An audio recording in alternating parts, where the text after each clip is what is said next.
इस साल कम दौरानिये के हज पर 11.5 लाख, 40 दिन के हज पर 10.5 लाख रुपए अखराजात होंगे। जितनी रकम बचेगी वो हाजियों को वापस की जाएगी। वफाकी वज़ीर मज़हबी उमूर सरदार मोहम्मद यूसुफ की प्रेस कॉन्फ्रेंस। कहा, सरकारी हज स्कीम के तहत तकरीबन 90,000 आज़मीन हज के लिए जाएंगे।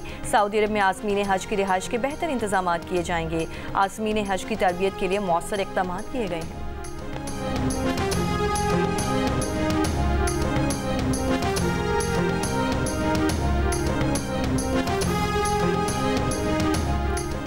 सरबराह BNP अख्तर मैंगल की नज़रबंदी के अहकामात। तर्जुमान बलूचिस्तान हुकूमत का कहना है कि आज सुबह अख्तर मैंगल को MPO ऑर्डर से आगाह किया गया। उन्होंने गिरफ्तारी से इनकार कर दिया। अख्तर मैंगल को पैगाम दिया कि कोयटा की तरफ बढ़ेंगे तो गिरफ्तार किया जाएगा।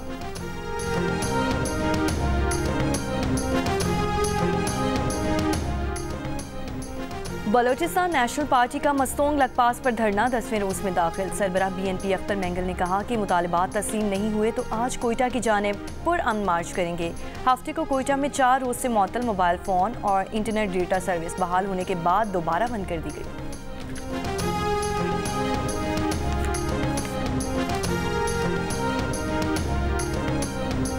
बानी PTI के हमदर्द। अमेरिका में मुकीम पाकिस्तानी डॉक्टर्स और ताजिरों के एक ग्रुप की इस्लामाबाद में सीनियर ओहदेदार और PTI के बानी चेयरमैन से अडयाला जेल में मुलाकात। एडर इन्वेस्टिगेशन जंग और द न्यूज़ अंसार अब्बासी की रिपोर्ट्स के मुताबिक ये मुलाकातें बानी PTI के लिए रिलीफ हासिल करने की कोशिश है। PTI और एस्टेब्लिशमेंट के दरमियान बैक चैनल मुज़ाकरात दोबारा शुरू होने में अब तक कोई पेशरफ्त सामने ना आ सकी। PTI के कुछ रहनुमा जो माजी में एस्टेब्लिशमेंट के साथ बातचीत करते रहे हैं, वो बैक चैनल मुज़ाकरात की बहाली की भी कोशिश कर रहे हैं।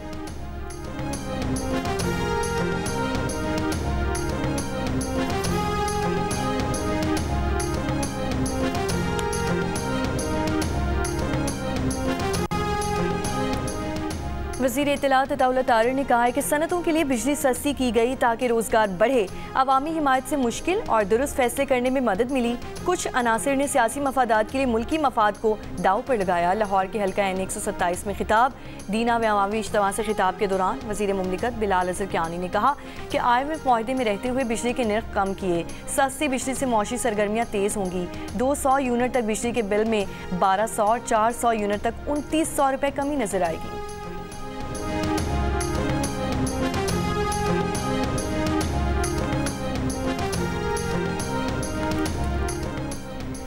मुख्तलिफ शहरों में मुर्गी का गोश्त महंगा। लाहौर में एक रोज़ के दौरान मुर्गी के गोश्त की फ़ी किलो कीमत में 54 रुपये का इजाफा। कीमत 740 से 800 रुपये किलो हो गई। कराची में भी मुर्गी का फ़ी किलो गोश्त 750 रुपये में दस्तयाब। कोयटा में मुर्गी के गोश्त की फ़ी किलो कीमत 880 रुपये है।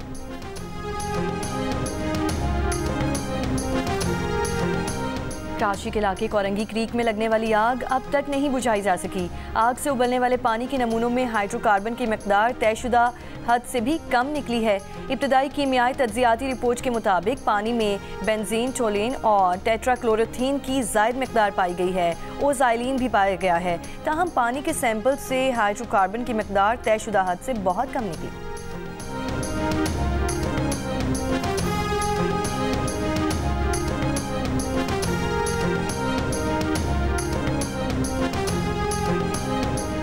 मुल्क भर में गैर कानूनी तौर पर रिहाइश पजीर गैर मुल्कियों के खिलाफ ऑपरेशन। रावलपिंडी में अफगान सिटीजन कार्ड के हामिल 353 से ज्यादा अफराद को कैंप मुंतकिल कर दिया गया। तोरखम के रास्ते अफगानिस्तान भिजवाया जाएगा। एडिशनल डिप्टी कमिश्नर अटक का कहना है कि 700 से ज्यादा अफगान बाशिंदों को जिलाई कैंप मुंतकिल किया जा चुका। 200 से ज्यादा अफराद वापस अफगानिस्तान भेज दिए गए।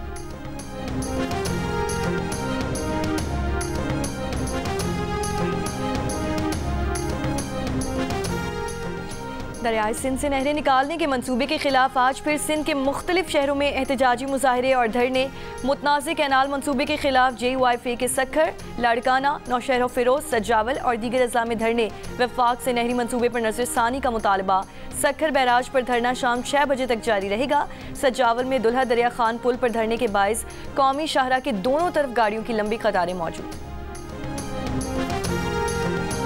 इसराइली हमले में शहीद तिब्बी कारकुनों के आखिरी लम्हात में वीडियोज ने जंगी जराइम और इसराइली झूठ से पर्दा उठा दिया। हिलाल अहमर का कहना है कि एम्बुलेंसों और फायर ब्रिगेड के ट्रक पर वाज़ेह निशान और इमरजेंसी लाइटें रोशन होने के बावजूद इसराइली फौज ने शदीद फायरिंग की। इसराइली फौज ने दावा किया था कि इमरजेंसी लाइटों के बगैर मुतअद्दिद गाड़ियां मशकूक अंदाज में इसराइली फौज की तरफ बढ़ रही थीं। ये दावा भी किया कि शहीद होने वाले 9 अफराद हमास के जंगजू थे। रेस्क्यू वर्कर्स रफाह में हंगामी इमदाद के लिए पहुंचे थे। बोहिमाना कत्ल के बाद इसराइली फौज ने 15 अफराद को रेत में दफना दिया। वीडियो शवाहिद सामने आने पर इसराइल को झूठा दावा वापस लेना पड़ा। वीडियो एक शहीद कारकुन के मोबाइल से मिली। अपने आखिरी लम्हात में रिफ़ात रिजवान कलमा पढ़ता रहा, अल्लाह से माफ़ी और शहादत की मौत तलब की। धुक भरे लहजे में माँ को पैगाम दिया कि वो लोगों की मदद के लिए निकला था।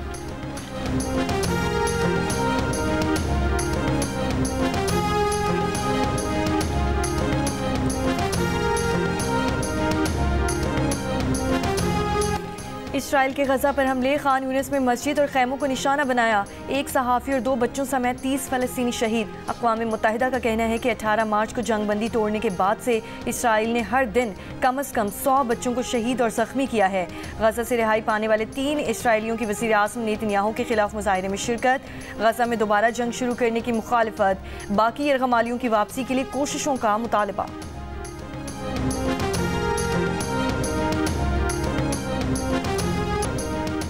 तर्जमान वज़ीर आला KP बैरिस्टर सैफ का कहना है कि बानी PTI को अगर किसी कारकुन पर मुकम्मल एतमाद है तो वो अली अमीन गंडापुर हैं।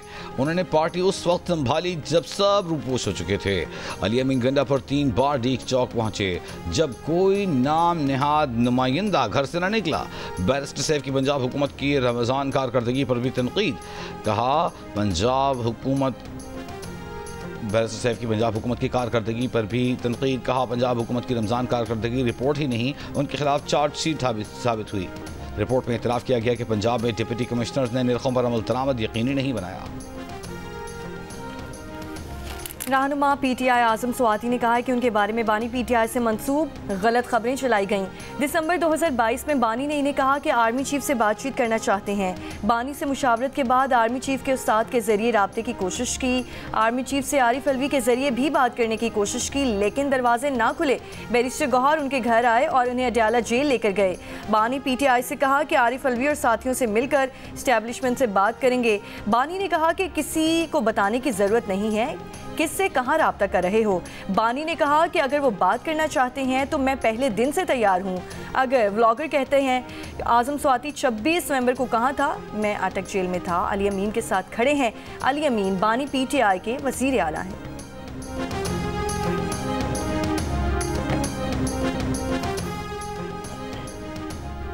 न्यूजीलैंड का दौरा मुकम्मल करके पाकिस्तान क्रिकेट टीम का स्क्वाड आज ऑकलैंड से बरासत दुबई वतन वापस आएगा। न्यूजीलैंड क्रिकेट के दौरे पर पाकिस्तान क्रिकेट टीम का शुक्रिया, महफूज सफर के लिए नेक तमन्नाओं का इजहार।